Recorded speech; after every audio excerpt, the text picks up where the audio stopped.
Hello everybody, welcome back to another video. In today's video we've got the top 5 must-haves for any GTA player. So these are just items that every player needs to just either be good at the game, make money, or just stuff that you need really. There's nothing much to it. And by the way, there's going to be KO gameplay in the background. I just left it there. It's nothing special, has nothing to do with the video, but yeah, let's go on with it. So the first thing on our list is the Kasaka submarine. Now this is definitely a must-have, so you can do the KO Perico heist, which is in the background. Well, the KO Perico heist itself can give you about $1 million minimum. This is like at the lowest of the low. It can give you about $1 million. And well, it only has a 3-hour cooldown, so that's $1 million every 3 hours minimum, completely solo, completely by yourself, which is very nice. Now the second thing on our list is the Oppressor Mark II. Now hear me out with this. It could be a bit controversial, because no one really likes an Oppressor griefer, but having an Oppressor yourself is very nice, because grinding with a flying bike is amazing. It's so good.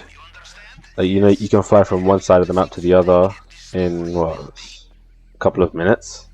I think it's about 2 minutes. You can fly from one side of the map to the other. It comes with missiles, which is very nice. So you can just sit in the sky and just blow up like NPCs.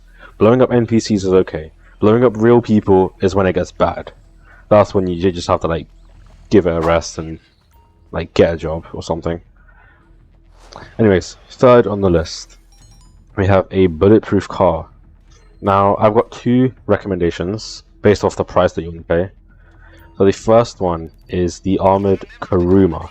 If you don't know what this car is, it's the one used in the Felicia job where you rob that bank.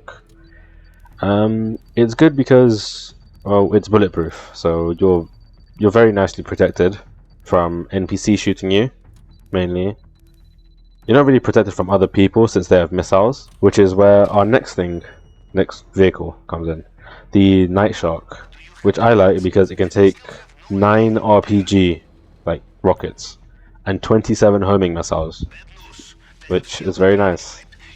And if that wasn't enough, it comes with weapons as well, all for about $1.2 million, which is very nice. Now the fourth, I think this is the 4th one on the list. The 4th thing on the list is accommodation in your buildings. So when I say your buildings, I mean your office building, your bunker, your agency, nightclub, all those buildings, Having accommodation in them means you could spawn in them. This also means you can just set your spawn point and find a new session. If you're on next-gen consoles, this happens so quickly. You can just pretty much teleport just wherever you want, which is very, very handy. Wow, we're already on the last thing on the list. So this is just an air vehicle, just a vehicle that flies. You could count this as the Oppressor, but I'm talking about an actual plane. So you could just get a normal plane, those ones that you find in LSIA. What's it called? That private jet, the Buckingham, whatever it's called. I forgot what it's called. I'll just put it up on screen or something. But yeah, you can get that jet, or you could, if you have a bit of money, you could buy your own fighter jet, which is what I have. I actually bought the F-160 Raiju, which was probably one of the best things I've ever bought in my life. Well, yeah, I mean, you get across the map even faster than on an Oppressor. The only thing is, I would suggest either getting the Hydra or the F-160 Raiju because of the VTOL mode. Because trying to land a jet without VTOL mode is incredibly hard. You might just think just find a runway, but there's only 3 in the game, and they're all pretty far apart, and they're hardly close to any missions.